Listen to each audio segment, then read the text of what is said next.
ప్రస్తుతం ఏపీ రాజకీయాలు ఆసక్తికరంగా సాగుతున్నాయి.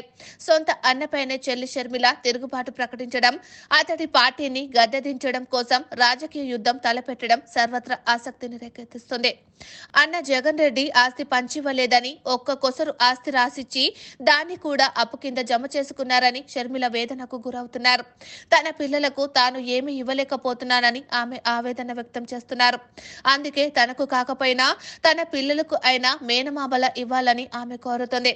అయితే జగన్ రెడ్డి మాత్రం ఎక్కడ ఆస్తి గురించి అడుగుతారోనని అల్లుడు పెళ్లికి కూడా వెళ్లలేదు.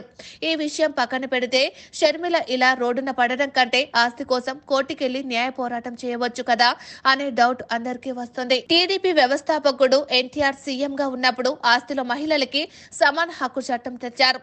ఆ చట్టం అమల్లో ఉంది. పిత్రాజితంగా వచ్చిన ఆస్తిలో పిల్లలతో పాటు తల్లికి వాటా ఉంటుంది. నిజానికి వైఎస్ సంపాదించిన ఆస్తులేమీ లేవు. ఆయన సీఎం అయ్యే ముందు కూడా హైదరాబాద్ లో ఉన్న ఇల్లును అమ్ముకోవాలనుకున్నారు. కానీ సీఎం పదవి వచ్చాక ఆయన దశ తిరిగిపోయింది. కానీ అదంతా అక్రమ సంపాదన. ప్రభుత్వ ఆస్తులను దోచిపెట్టి సొంత ఖాతాలకు డబ్బులను పెట్టుబడుల రూపంలో జమ చేయించుకున్నారు.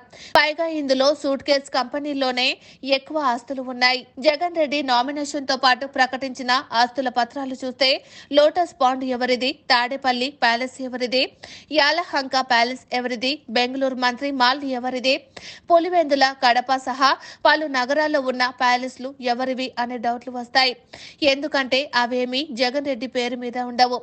సూట్ కేస్ కంపెనీల పేరుతో ఉంటాయి. వాటిని కోర్టుకెళ్లి జగన్ వే అని నిరూపించి న్యాయ పోరాటం చేయలేరు. అందుకే షర్మిల అన్నను రాజకీయంగా దెబ్బతీసైనా తన పంతం నెగ్గించుకోవాలని చూస్తున్నారు.